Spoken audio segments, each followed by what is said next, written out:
Salamlar, vaxtınız xeyir olsun. Mən Gözəl Lakşin, insan psixologiyası metodisti.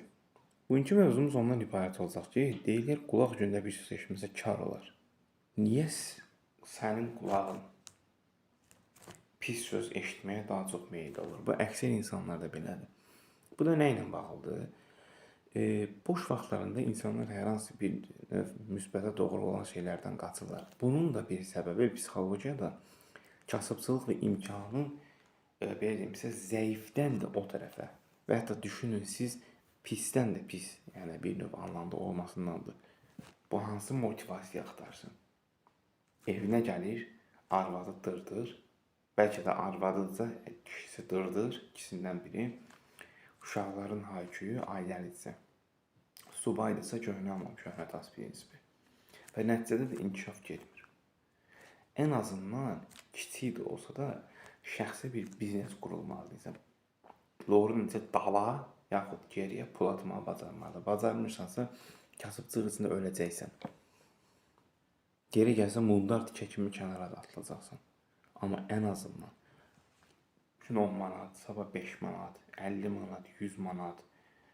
Axır bu millətə qalmış yığılacaq ya yox. Səni pis vəziyyətdən çıxaracaq da bir növ hardasa. Və xüsusən də insanlar şəxsi həyatlarını başqalarından nələrinizə görə itirirlər. Kiçik bir nümunə. Birinin xeyli şəri olur. Kreditə adına getsən pul götür. Filankəsin xeyrinə şərinə gedəcək. Kür sənin başına. Sən borc içində batırsan. Bu nəyə lazımdır? Sən də övladın yaşın artdıqdan sonra öləcəksən. Axırda ki, oğlum gəl. Gəlindən sonra sənin söyüm corva, dedi, boy verə sox, borc qoydun getdin də, qeyri-etik səsənsə də olan da hazır reallıqdır. Bu nəyə lazımdır? Onunla həmən adamla danışsan, zaten onun vəziyyəti başa düşəcək.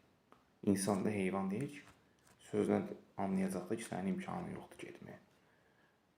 2 dənə, 3 dənə qabaqda xeyrəli şəhərləri var, banklar doludur qeyd-edilmə. Adından o su yeyirlər. Amma oradan qalma, dala qalma. İctimaiyyətdən, bu ictimaiyyətdən sayın bilə dala qalmaq, geri qalmaq. Yaxud. Bu səni pis vəziyyətdən də pisə doğru aparır.